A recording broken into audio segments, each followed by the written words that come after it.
Good evening, and welcome to Truth Report. I'm Alex Truth, and tonight we are diving into stories that strike at the very heart of who gets to be an American, who gets to learn in America, and who gets to spy on Americans.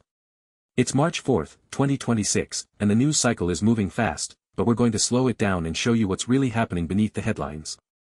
I'm Maya Clarity, and Alex. Tonight's lineup is one of those nights where the connections between stories tell you more than any single headline.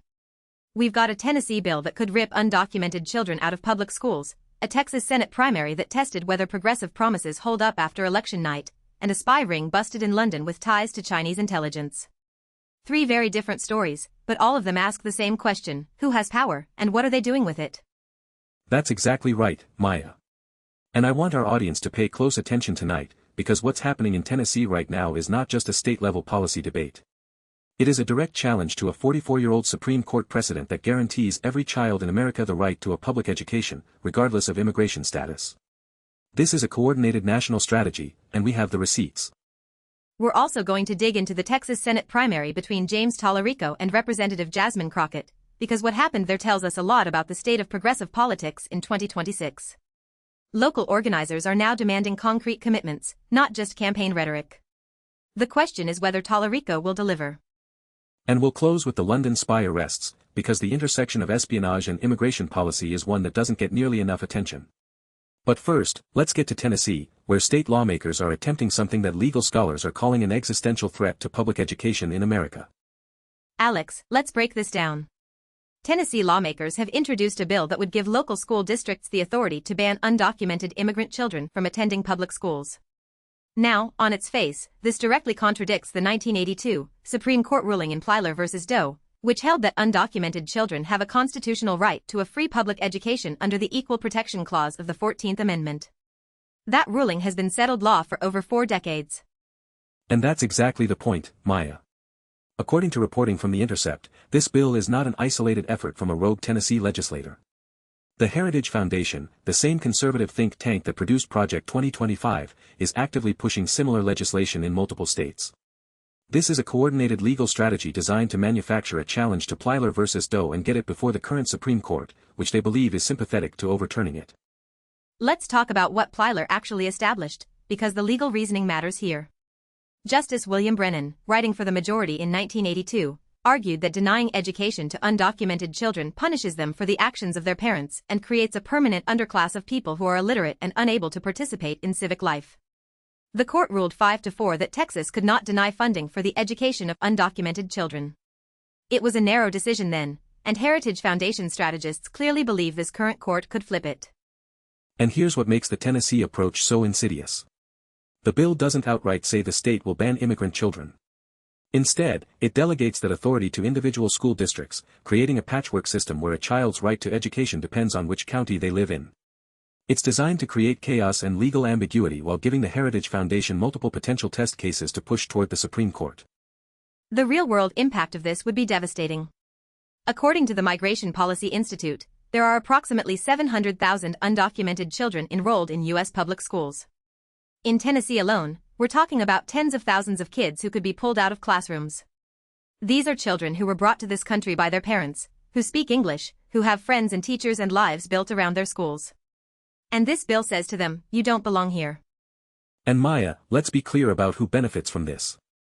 It's not Tennessee taxpayers, because the economic research consistently shows that educating all children, regardless of status, produces a net positive for state economies.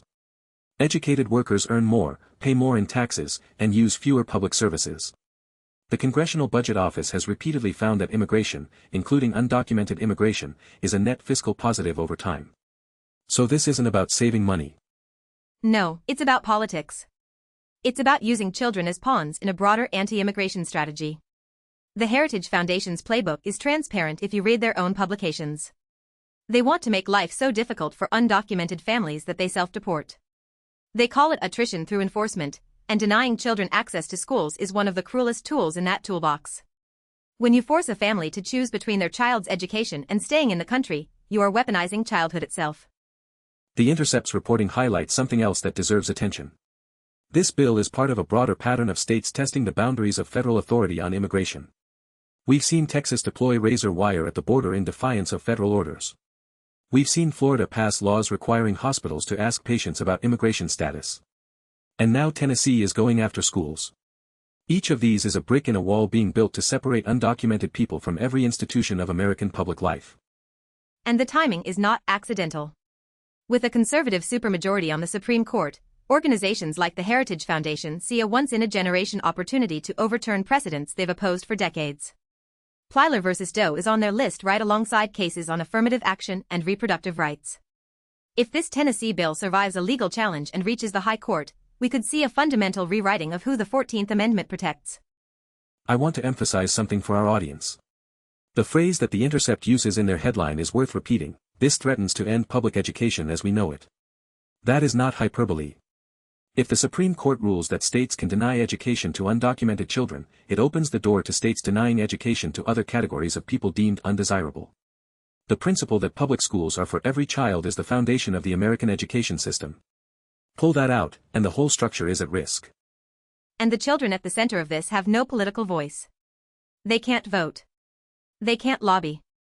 They can't hire lawyers. They are entirely dependent on the rest of us to defend their right to learn. That's what makes this particular fight so important and so revealing about our national character. Now let's turn to Texas, Maya, where the politics of immigration are playing out in a very different way. The Democratic Senate primary between State Representative James Talarico and U.S. Representative Jasmine Crockett has wrapped up, and according to The Intercept, local organizers are not satisfied with what they heard during the campaign. This is a fascinating story, Alex, because it gets at a tension that's been building in progressive politics for years. Talarico and Crockett both ran as champions of justice, but The Intercept's reporting indicates that the primary was heavy on style and light on substance.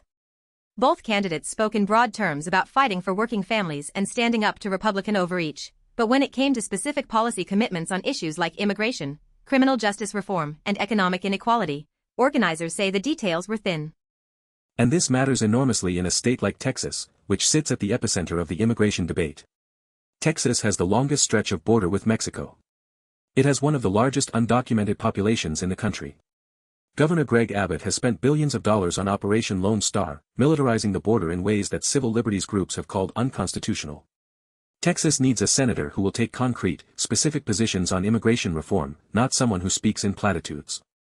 The Intercept's reporting highlights the frustration of local organizers who showed up to candidate forums and town halls looking for commitments. They wanted to hear specific positions on a pathway to citizenship, on DACA protections, on ending family separation, on reforming ICE. What they got instead, according to multiple organizers quoted in the piece, was campaign speak designed to appeal to the broadest possible audience without alienating anyone. And here's the broader context, Maya. This Texas Senate seat matters because the U.S. Senate is where immigration legislation goes to die. Comprehensive immigration reform has been stalled in the Senate for over 2 decades. Any new senator from Texas will be immediately thrust into that fight, and if they arrive without clear commitments to their constituents, the pressure from corporate donors, party leadership, and the political establishment will fill that vacuum. Organizers know this, which is why they're demanding promises now, before the general election. What's particularly telling is the contrast between this primary and the grassroots energy that exists in Texas. Organizations like LULAC, the Texas Organizing Project, and numerous immigrant rights groups have been doing on-the-ground work for years, registering voters, fighting deportations, providing legal aid. These are people who put in the work between elections, and they have every right to demand that candidates match their level of commitment with specific policy positions. Talarico, who emerged from the primary, now faces a critical decision point. Does he continue with the broad, inclusive messaging that won the primary, or does he sit down with these organizers and make concrete commitments on immigration, criminal justice, and economic policy? The Intercept's reporting suggests that organizers are not going to accept vague promises. They want written commitments, public pledges, and accountability mechanisms. And this is healthy for democracy, Alex. We should want voters to demand more from their candidates. The era of voting for someone because they give a good speech should be over. What matters is what they'll do when they're in office, how they'll vote, which bills they'll introduce, and who they'll stand with when the pressure is on. Talarico has an opportunity to be a different kind of senator, but only if he's willing to be specific. The connection to our first story is obvious. While Tennessee is trying to strip rights from immigrant children, Texas has an opportunity to send a senator to Washington who will fight for those children. But that only happens if the candidate is pushed to make commitments before they have the power to break them. This is why local organizing matters. This is why primaries matter. And this is why journalists like us need to keep asking the hard questions. Exactly. And let's be honest about the stakes. Texas is a state where immigration isn't an abstract policy debate. It's the daily reality for millions of families. The person who holds the Senate seat will vote on legislation that determines whether families are kept together or torn apart, whether DACA recipients can stay in the only country they've ever known, whether asylum seekers get a fair hearing or are turned away at the border. Talarico needs to understand that those organizers aren't going away. Now, Maya, let's shift to our international story, because what happened in London this week has implications that reach far beyond espionage. Metropolitan Police arrested 3 men on suspicion of spying for China, and the details of this case raise serious questions about the intersection of foreign intelligence operations and immigrant communities. According to the South China Morning Post, London's Metropolitan Police arrested 3 individuals on Wednesday for allegedly assisting a foreign intelligence service in violation of the United Kingdom's National Security Act of 2023. One suspect, aged 39, was arrested in London. A second, aged 68, was arrested in Powys, Wales. And the third, aged 43, was arrested in Pontyclun, also in Wales. Police have not released their names because they have not yet been charged. This is significant for several reasons, Maya. First, the National Security Act of 2023 is a relatively new piece of legislation that the UK passed specifically to address modern espionage threats, including from state actors like China. These are among the first high-profile arrests under this law, and they signal that British intelligence services are taking the threat of Chinese espionage very seriously. And these arrests are not happening in a vacuum. They're part of a pattern that has been escalating for years. In 2022, MI5 took the extraordinary step of issuing a public warning about a Chinese intelligence operative who had been cultivating relationships with members of parliament. In 2023, a parliamentary researcher was arrested on suspicion of spying for Beijing. And now we have 3 more arrests. The picture that's emerging is one of a sustained, sophisticated intelligence operation targeting the United Kingdom. Here's where this story connects to immigration, and why it belongs on tonight's show.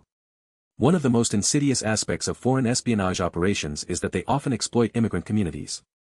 Intelligence services recruit assets from diaspora populations, sometimes through coercion, sometimes through appeals to national loyalty, and sometimes through outright threats against family members still living in the home country. This puts immigrant communities in an impossible position, caught between the intelligence services of 2 countries.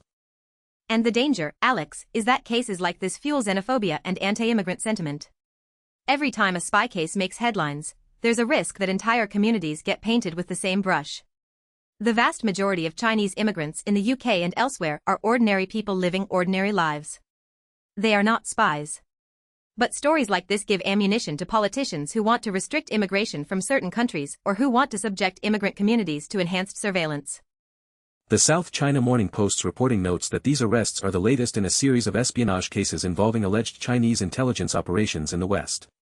We've seen similar arrests in the United States, Canada, Australia, and across Europe.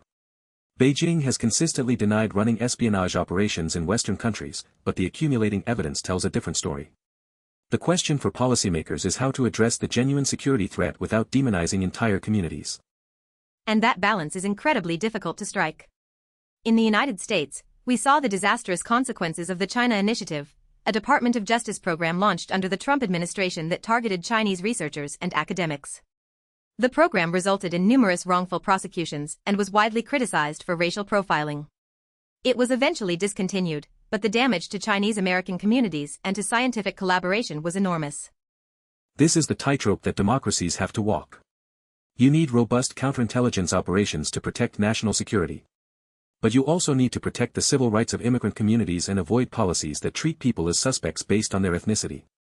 The UK's National Security Act was designed to be nationality neutral, focusing on the act of espionage rather than the national origin of the suspect. Whether it will be applied that way in practice remains to be seen. What I find notable about this case is the geographic spread of the arrests. 1 in London, 2 in Wales. This suggests a network, not a lone actor. And the age range, from 39 to 68, suggests this may have been an operation that's been running for a long time. These are the kinds of details that investigators will be digging into, and will be following this story as more information becomes available. Now, Maya, let's pull all of this together, because the connections between tonight's stories are more than thematic. They reveal a fundamental tension in how democracies deal with immigration, security, and human rights in 2026. You're absolutely right, Alex. Start with Tennessee. a state legislature is trying to strip educational rights from undocumented children. This is being pushed by the Heritage Foundation as part of a national strategy. The goal is not just to pass a bill in Tennessee. The goal is to overturn a Supreme Court precedent that has protected children for over 4 decades. This is an attack on the most vulnerable members of immigrant communities, children who had no say in how they got here. Then look at Texas, where the question is whether progressive politicians will actually fight for immigrant communities or just use them as a talking point during campaign season. James Talarico won a primary speaking about justice and equality, but local organizers are demanding specifics. Will he commit to fighting legislation like the Tennessee bill? Will he introduce legislation to protect DACA recipients? Will he push for comprehensive immigration reform? These are the questions that matter, and the answers will determine whether this Senate seat makes a difference. And then London, where the espionage arrests remind us that immigration policy doesn't exist in a vacuum. It intersects with national security, with geopolitics, with the daily lives of diaspora communities who are caught between countries. The challenge for democratic societies is to protect security without sacrificing the rights and dignity of immigrants. And right now, in multiple countries, we're seeing that balance tilt in a dangerous direction. The pattern I see across all 3 stories is this: immigrant communities are being treated as problems to be managed rather than people to be protected. In Tennessee, they're a population to be excluded from schools. In Texas, they're a constituency to be courted with vague promises. In the UK, they're a population to be surveilled for potential espionage. In none of these cases are immigrants themselves at the center of the conversation as full human beings with rights, dignity, and agency. And that has to change. The Tennessee bill should alarm every American, regardless of their views on immigration, because the principle at stake, that every child deserves an education, is not an immigration issue. It's a human rights issue. If we allow states to start excluding children from schools based on their parents' immigration status, we are crossing a line that cannot easily be uncrossed. The Texas primary should be a wake-up call for progressive voters everywhere. It's not enough to elect people who say the right things. You have to hold them accountable for doing the right things. Those local organizers in Texas are showing us what real democratic engagement looks like, not just showing up to vote, but demanding concrete commitments and holding elected officials to them. And the London spy case should remind us that security and liberty are not zero-sum. You can have strong counterintelligence operations and still protect the civil rights of immigrant communities. But it requires intentionality, it requires oversight, and it requires a commitment to treating people as individuals rather than as representatives of their country of origin. So what can our audience do? First, if you're in Tennessee, contact your state legislators.